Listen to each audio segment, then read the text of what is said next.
My dear students, in this session we will discuss about the various allied types of tissue culture techniques, in which we are going to describe anther culture, explain pollen culture, and we are going to describe ovule culture, we are going to identify embryo culture, and also we are going to explain endosperm culture, and again we are going to describe protoplast culture.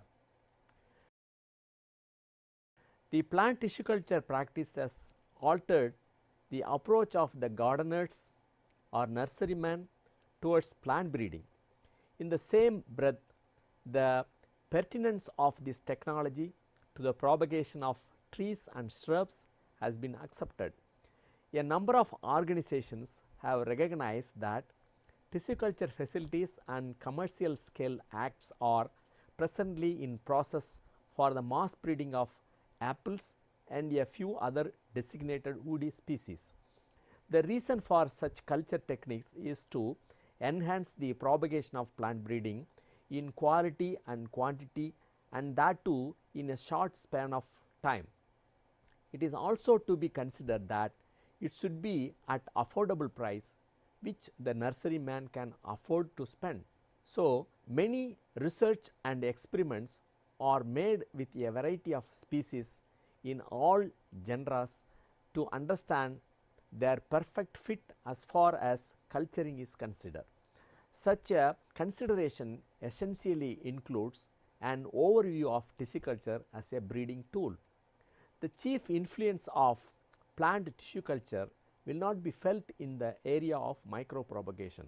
However, it would be greatly felt in the area of controlled operations of plants at the cellular level, which was sensed prior to the introduction of tissue culture techniques. Plant tissue culture methods are vital to many kinds of theoretical inquiry, in addition to numerous applied features of plant science. Earlier, plant tissue culture techniques have been used in academic inquiries of totipotency and the role of hormones in cytodifferentiation and organogenesis. Presently, tissue culture plants that have been genetically engineered offer awareness into plant molecular biology and gene regulation. Plant tissue culture methods are essential to advanced extents of applied plant science, counting plant biotechnology and agriculture. For instance, hand-picked plants can be cloned and cultured as suspended cells from which plant products can be reaped. Furthermore, genetically engineered transgenic whole plants were developed only following the tissue culture procedures. Tissue culture methods are furthermore required in the development of somatic haploid embryos from which homozygous plants can be produced. Therefore, tissue culture techniques are noticeable in academic and applied plant science. Let us discuss in detail the various plant tissue culture techniques further. Let us start off with understanding what anther culture is. Anther culture is the method of using anthers to cultivate haploid plantlets. The method was introduced in 1964 by two Indian scientists, Guha and Maheshwari. This method can be used in over 200 species comprising tomato, rice, tobacco, barley, geranium and tree species. Anther culture is a technique by which the developing anthers at a specific and critical stage are cut out aseptically from sealed flower bud. They are then cultured on a nutrient medium where the microspores within the cultured anther mature into callus tissue or embryoids. These callus tissue or embryoids give rise to haploid plantlets either through organogenesis or embryogenesis. In experiments using Datura inaxia, induction frequencies of almost 100% and a yield of more than 1000 plantlets of or calluses have occurred under optimal conditions from one anther. Success can be determined within 24 hours as cells begin to divide. Haploids can be produced in polyploid plants in crops like wheat, tobacco, clover, Let us now take a look at some of the advantages which make anther culture a valuable method for obtaining haploid plants. It is one of the easiest methods to develop haploid plantlets. This technique is fairly simple also. In some species, it is easy to induce cell division in the immature pollen cells. It is also observed that the induction frequency is very high in certain species such as Datura inaxia. A large proportion of the anthers used in culture respond, that is called induction frequency, that is higher in the case of Datura inaxia. More than 1000 plantlets were produced under optimal conditions from one anther. So, large quantity of haploids can be produced in a short span of time. Of course, there are some disadvantages of using anther culture has also been noticed, like when working with some types of plants, the majority of plants produced have been non-haploid. In cereals, very few green plants are obtained. Many of the plants are albinos or green albino chimeras. Haploids are beneficial for the reason that they carry only one allele of each gene. Therefore, any hidden mutation or representative is apparent. Plants with lethal genes are excluded from the gene pool. One can harvest homozygous diploid or polyploid plants in breeding. Haploids are a naturally happening progression like parthenogenesis. Haploids can be obtained through embryo rescue, anther culture and microspore culture. Having understood what anther culture is, let us now move on to understand pollen culture. Pollen or microspore culture is an in vitro technique by which the pollen grains reasonably at the uninucleated stage are taken out aseptically from the whole anther. Then pollen grains are cultured on nutrient medium where the microspores without generating male gametes mature into haploid embryoids or callus tissue. The embryoids or callus tissue then gives rise to haploid plantlets by embryogenesis or organogenesis. The normal pollen development involves three phases. Pollen mother cells are found in the anther primordia. In the first phase, the pollen mother cell is formed as a result of meiosis. This is referred to as the meiosis phase. Following the formation of the pollen mother cell is the formation of a tetrad from each pollen mother cell. In the second phase, the microspores are released from tetrads. These microspores develop as individuals inside the anther. This formation of pollen grains in the third phase forms the first pollen mitosis. Second pollen mitosis may take place after pollen germinate on a stigma. This division forms two asymmetric cells, generative and vegetative. The vegetative cell elongates into the pollen tube and carries two male cells. One among the two cells fertilizes the egg and the vegetative nucleus degenerates. The first stage involved in the development of the pollen culture is the dicots, which is the first pollen mitosis. This takes place between tetrad formation and exine formation. The next stage is the monocots, which is the early uninucleate stage. It is in this stage that the staging of the pollen culture takes place. Now, let us quickly take a look at the factors influencing the growth of anther and pollen culture in detail. Mineral salts are needed for growth past the globular stage of embryo development. In early stages, the minerals may be supplied by the anther wall itself.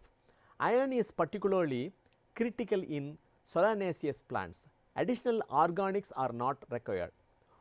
Other plant species may require complex organics such as coconut milk. Activated charcoal is often used since it increases the frequency of cultured anthers. In some cases, extracts of the anther wall have been added to the medium or conditioned medium has been used. The essential nutritional requirements during the pollen culture is sucrose. mineral salts like iron, complex organics like coconut milk and activated charcoal. There are two groups of plants with regard to the requirement of hormones. There are species that require hormone and the species which require little or no hormones. Hormones are used cautiously because they induce callus formation at the end of the filament, pollen and form the anther wall instead of direct embryogenesis from microspores. The genus included in this group are Nicotiana, Datura, Atropa and Petunia. Species that require hormones are monocots such as barley and rice. It appears they need both auxins and cytokinins. Plantlets may regenerate from callus. Temperature enhances the induction frequency of microspore androgenesis. In certain scenarios, temperature is used to trimmer the microspores so that they will modify their developmental path. The low temperature treatment to anther or flower bud enhances the haploid formation. For example, tobacco anthers produce more plantlets when placed at 4 degrees Celsius for 5 to 7 days. The reported increase in response is from 21% to 58% of anthers that give rise to embryos. Brassica requires heat. At 25 degrees Celsius, researchers reported that 0.5% anthers gave rise to embryos. After culture at 35 degrees Celsius for 24 hours, response increased to 9%. Physiological status of donor plants such as plants under water stress and age of donor plant highly affect the pollen embryogenesis. Young plants in which flowering have just begun is usually the best responsive period for culturing. Photoperiod of stalk plants could be important. Plants starved of nitrogen may give more responsive anthers compared to those that are well fed with nitrogenous fertilizers. The isolated microspore culture technique has been developed in order to avoid certain problems such as the formation of chimeras that occur because several cells may contribute to the formation of a single plant. The usage of this method assures that the plantlet originates from a single cell. However, much more complex methods had to be developed to culture isolated microspores. Nurse culture uses the feeder layer, usually of cell suspension culture, underneath the microspores. This is one of the major techniques used. Filter paper is used to separate the feeder layer microspores. Albinism can be common in plants regenerated from anther culture, such as rice and wheat in monocots. In rice, a cold treatment for 10 to 13 days at 10 to 13 degrees Celsius was the best method found to reduce numbers of albino plants. Using this cold treatment contributed 90% green and only 10% albino embryos. It was also observed that a longer cold treatment gave more albinos. Androgenesis is the in vitro development of haploid plants that come from totipotent pollen grains through a series of cell division and differentiation. It is of two types called direct androgenesis and indirect androgenesis. At this instant, let us see what they are. The microspores act like a zygote and induce chance to form embryoid which eventually give rise to a plantlet is called direct androgenesis, and the microspores divide recurrently to form a callus tissue which distinguishes into haploid plantlets is called indirect androgenesis. Having learnt about anther and pollen culture, let us quickly see the advantages of pollen culture over the anther culture. In the course of anther culture, there is constantly the probability that somatic cells of the anther that are diploid will also react to the culture condition and consequently yield undesirable diploid calli or plantlets. At times, the growth of microspores inside the anther may be disturbed due to growth hindering elements seeping out of the anther wall in contact with nutrient medium. Now, let us move on to the ovule culture and its importance. Test tube pollination and fertilization can be done using oviculture. Using this technique, pollen can be germinated in the same culture as the excised ovule. Also, it is possible to induce a in vitro fertilization leading to the formation of mature seeds containing viable embryos. Hybrid seedlings in interspecific and intergeneric cross are effectively achieved by using the ovule culture. The hybrid embryo of Abelmascus in several interspecific cross fails to develop beyond the heart or turbido shaped embryo. Viable hybrids have been obtained in 3 out of 5 crosses attempted in Abelmascus species by ovule culture. Seed development and the production of fiber from different types of cotton through fertilized ovule culture have been demonstrated, but hybrid plants have not been obtained between the different species of cotton through fertilized ovule culture, although it is probable to get haploid callus by culturing unfertilized ovules. In orchid plants, you can observe that the seeds of orchids germinate only in association with a proper fungus. Moreover, the maturation of the seed capsule of many orchids is time consuming. Quite a lot of attempts have been made to culture the fertilized ovule of orchids in vitro to overcome such difficulties. The artificial induction of polyembryos has been very effective in many horticultural plants. Many experiments have been made to observe that adventive embryos in culture can be formed by inducing the nucellus of monoembryonic ovules of citrus. The ovule culture has definitively proved to be rewarding to make many varieties of citrus virus free. Before the introduction of ovule culture, it was nearly impossible to make the citrus virus free. We may now want to move on to the next culture technique, which is embryo culture. In angiosperms, embryo is the miniature sporophyte resulting from the fertilized egg or zygote. In seed bearing plants, embryos are easily accessible as they can be separated with relative ease from the maternal tissue and cultures in vitro under aseptic conditions in media of known chemical composition.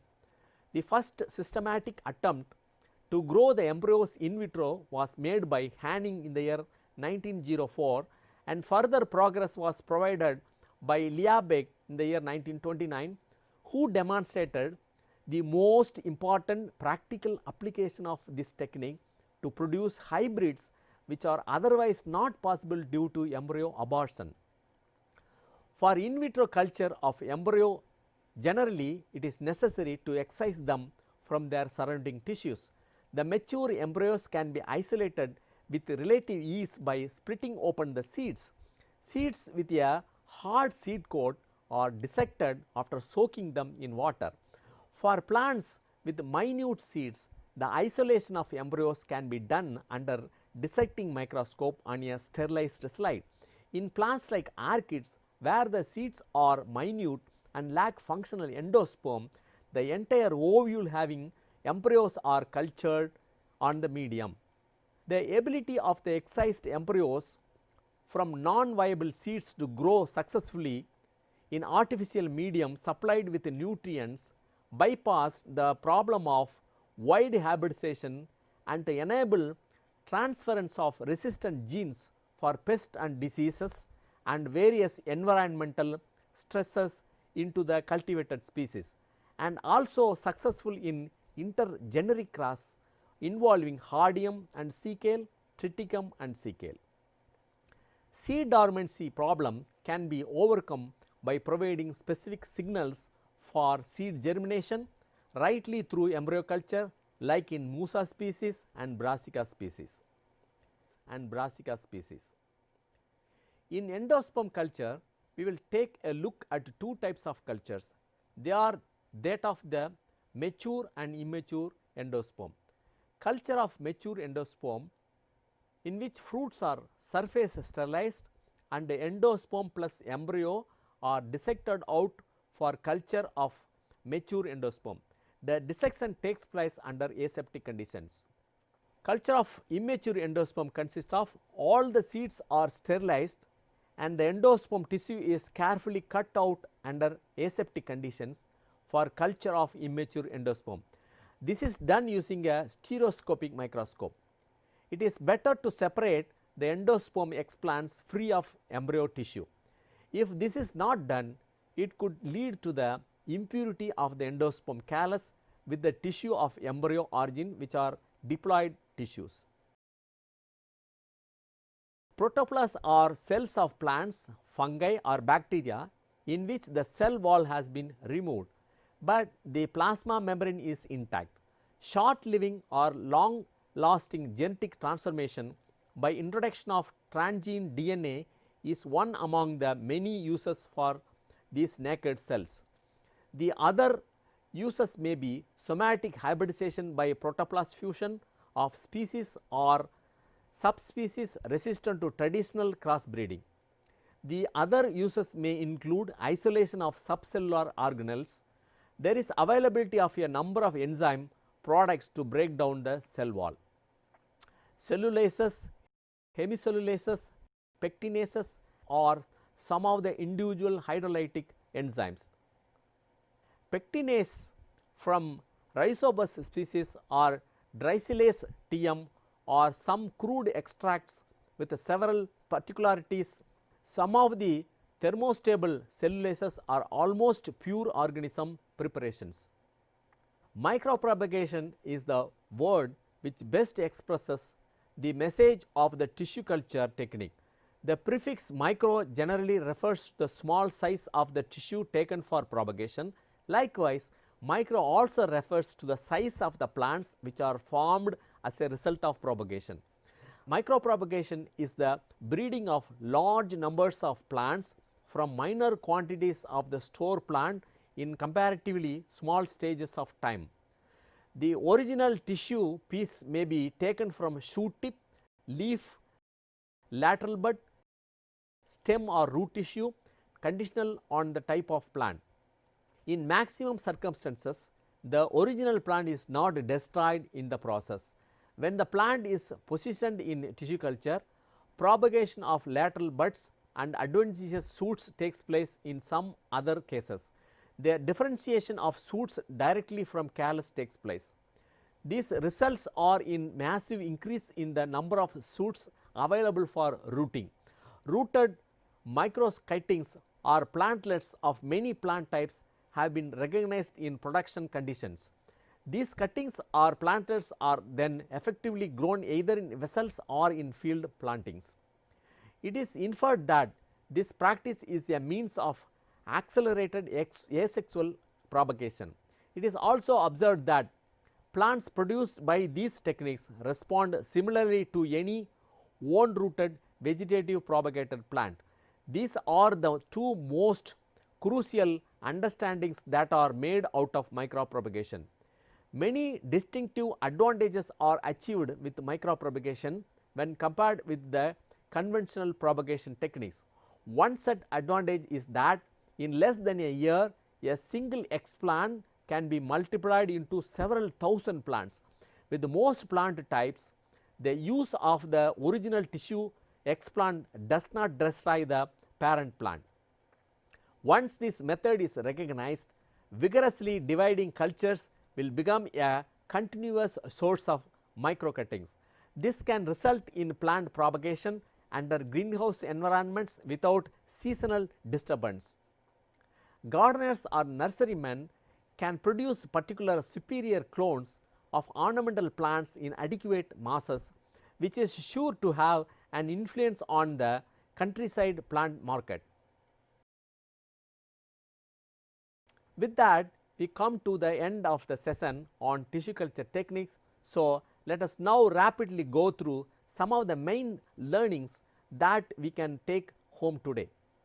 We started with the learning on anther culture, Anther culture is the process of using anthers to culture haploid plantlets. This technique is very simple and easy to induce cell division in the immature pollen cells in some types of plants. A great proportion of the anthers used in culture respond. It is positively effective to produce haploids numbers in a very short span of time. Pollen or microspore culture is an in vitro technique. Isolated pollen can be cultured by two methods. The first method is considered as the basic protocol for pollen culture. The second method is called as the nurse culture technique.